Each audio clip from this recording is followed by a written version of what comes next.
कल की कथा में हमने और आपने बड़े भाव से श्री नारद जी के द्वारा जो श्री रामायण जी की संक्षिप्त कथा यात्रा है उसका श्रवण लाभ प्राप्त किया और वाल्मीकि जी के द्वारा वाल्मीकि रामायण की रचना के प्रकरण को सुना।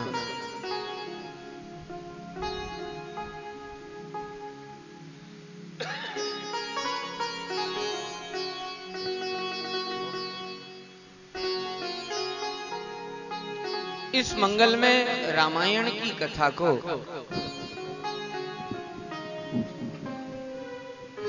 भगवती श्री सीता के युगल पुत्रों को श्री महर्षि वाल्मीकि ने कंठ कराया।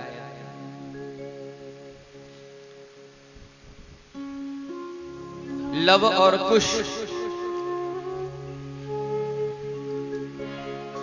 इन दोनों ने जब इस रामायण की कथा को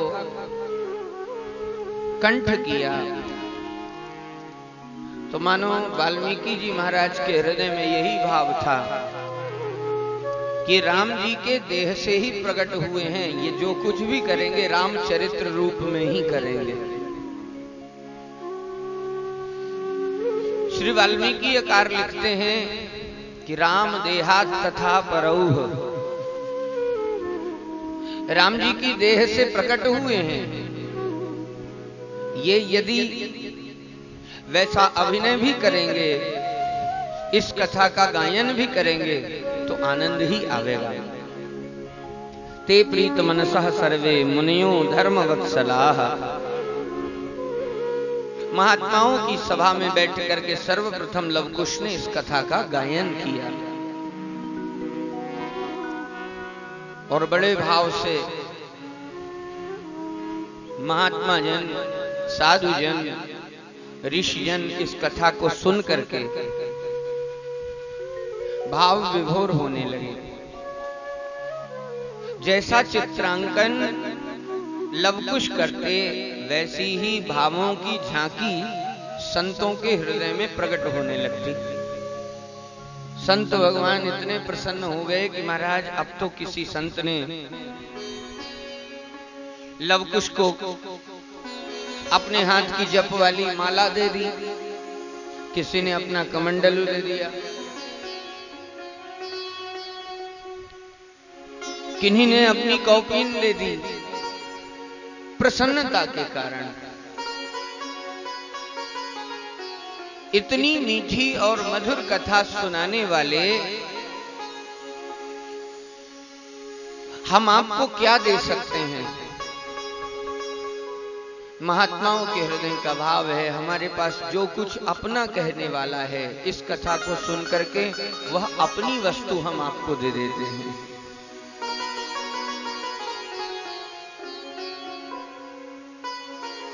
ते प्रीत मनसः सर्वे मुनियो धर्म वत्सलाः, उन मधुर श्लोकों को सुन करके अभिगीत मिदम गीतम सर्वगीतेषु कोविदौ, ये दोनों भैया लव और कुश बड़े प्रेम और व्यवहार के साथ राग पद्धति का अनुसरण करते हुए, राग पद्धति में भी दो परंपराएं हैं, एक देशी और एक मार्गी। देशी परंपरा कहलाती है जहां गीतों का गायन तो किया जाए लेकिन इसमें स्वरबोध न हो, और मार्गी परंपरा वह कहलाती है जहां सप्त सुरों में राग रागिनियों में वह छंद आबद्ध किया जाए। तो जहां अनुकूल है वहां देशीय परंपरा में, और जहां मार्गी परंपरा का अनुसरण करना चाहिए वहां मार्गी परंपरा का बड़ी कुशलता से लव और कुश संयोजन करते हुए गायन करते हैं। अभिगीत मिदम गीतम सर्वगीतेषु कोविदौ।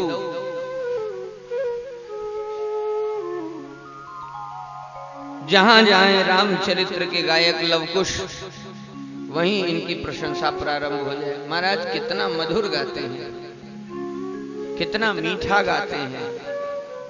इन्हें सुनकर के नर नारी सहसा खड़े हो जाते हैं।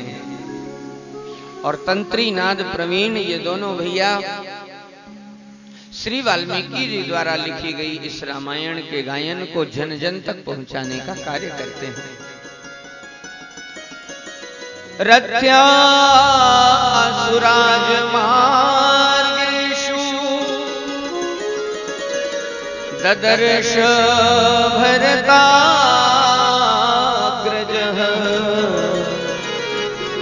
ददर्श भरताग्रजः ददर्श भरताग्रजः।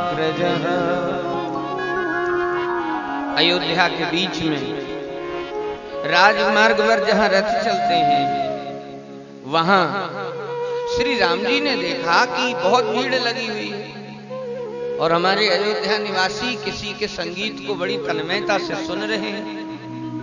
राम जी ने रथ रोका और रथ रोक करके स्वर कुशल प्रवीण इन दोनों बालकों की ओर दृष्टिपात किया। गाते हुए सुना तो स्वर की प्रियता इतनी अधिक लगी कि राम जी उन दोनों बालकों को लेकर के राजमहल में आए।